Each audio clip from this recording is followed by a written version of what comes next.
Hoje é sábado, dia 8 de maio de 2021. Estamos introduzindo a lição de número 7 do nosso trimestre, cujo tema será Aliança no Sinai. O texto que serve como base para o nosso estudo da semana, o verso para memorizar, é Êxodo capítulo 19, verso 4, que diz assim: Vocês viram o que fiz aos egípcios e como levei vocês sobre asas de águia e os trouxe para perto de mim. Você está no canal Eu Estudo a Lição com o pastor Samuel Camilo.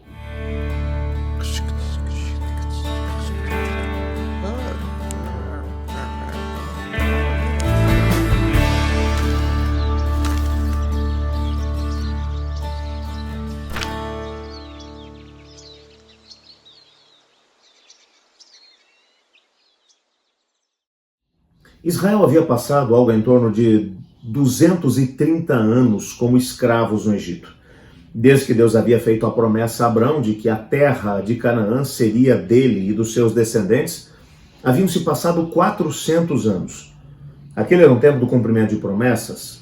Deus havia levantado Moisés como libertador e de maneira espantosa, com pragas que vieram sobre o Egito, que era a maior potência militar e ao mesmo tempo econômica daqueles dias, o país ficou completamente em ruínas, destruído em termos econômicos, ao mesmo tempo privado dos seus animais e as suas colheitas foram completamente destruídas.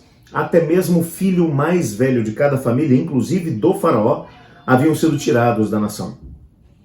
Completamente humilhados, o faraó permite a saída de Israel do Egito.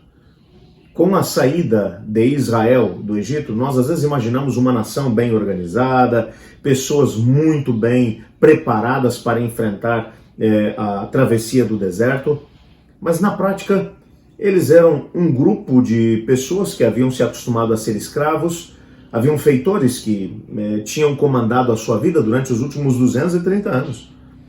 Agora, eles mal sabiam o que fazer com a sua liberdade.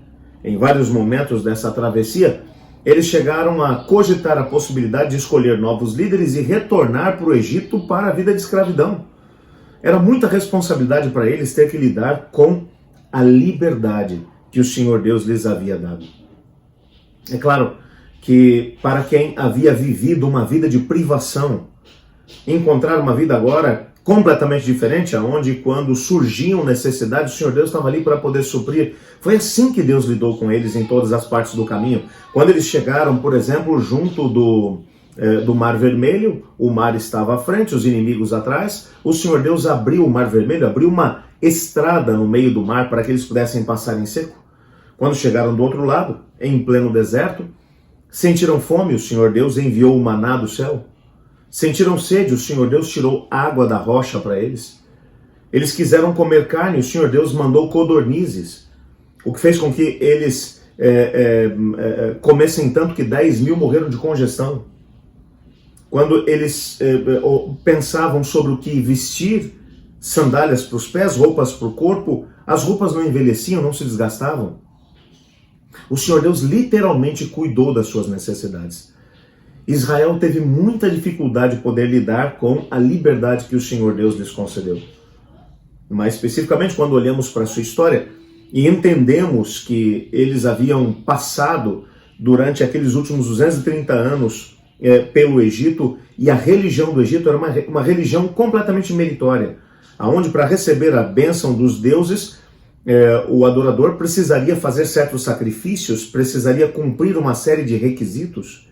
E talvez, se agradasse os deuses poderiam oferecer algum tipo de proteção, de livramento, de bênção. Muito dessa carga teológica acabou sendo trazida por Israel quando eles saíram do Egito. E eles agora olhavam para o que Deus estava fazendo com eles e achavam que tinham que merecer aquilo.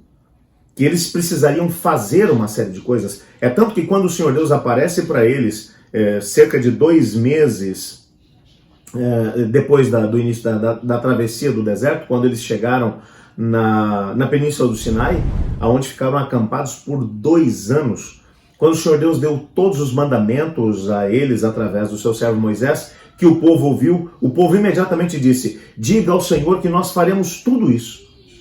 Deus imediatamente disse a Moisés: Moisés, eu sei que eles não vão fazer. Mas apesar dessa incapacidade do povo de Deus de poder experimentar o amor de Deus, de poder permanecer firmes em Deus, o Senhor Deus continuou sendo um Deus cheio de graça, de amor e de misericórdia. É claro que talvez essa mesma visão meritória que eles haviam trazido do Egito tenha feito com que eles fizessem ou tivessem uma visão distorcida a respeito de como deveriam lidar com Deus, e isso talvez os tenha impedido de conseguir viver os princípios da aliança que o Senhor Deus havia feito com eles. É como uma história que vai aparecer aqui na abertura da nossa lição de hoje, de um menino que era de uma família muito, mas muito pobre, e aonde ele e os irmãos, para poderem, por exemplo, tomar um copo de leite, haviam marcas no próprio copo para que cada menino, quando o copo fosse cheio, tomasse até aquela marca, para que o outro continuasse tomando. Então não havia essa ideia de beber até ficar satisfeito. Não, era a parte que lhe cabia. Um dia, um desses meninos ficou doente e foi para o hospital, e quando chegou no hospital, a enfermeira que estava cuidando dele trouxe-lhe um copo de leite e ele perguntou: até onde eu posso beber? Ele não estava acostumado com tanto, e a enfermeira disse: beba até ficar satisfeito. Aquilo era muito para ele, porque ele nunca tinha tido a possibilidade de tomar um copo cheio. De certa forma, aquilo que vai acontecer com Israel é algo muito parecido. O último parágrafo da nossa lição de hoje vai dizer: assim como esse garotinho, Israel tinha o privilégio de beber profundamente dos mananciais da salvação, como também nós o temos. A libertação de Israel de séculos de escravidão e opressão foi uma maravilhosa revelação da graça. A graça está envolvida em nossa libertação do pecado.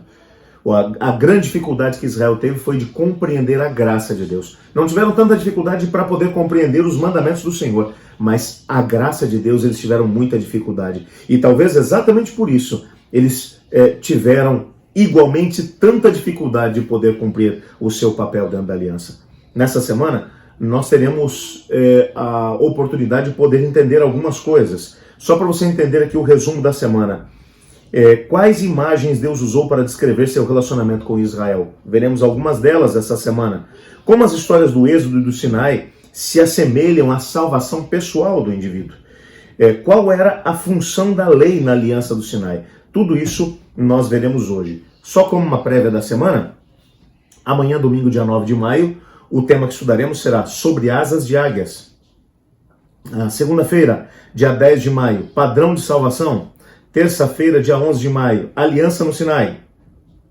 Quarta-feira, dia 12 de maio, Deus e Israel.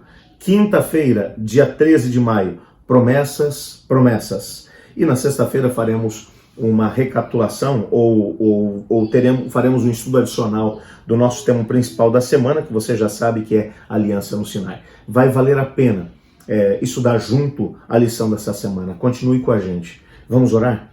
Obrigado, Senhor, por tua graça. Ajuda-nos a podermos experimentá-la no nosso dia a dia, para que a nossa relação com o Senhor seja saudável do jeito que o Senhor gostaria que fosse. Pois é em nome de Jesus que oramos. Amém. Eu estudo a lição. E você?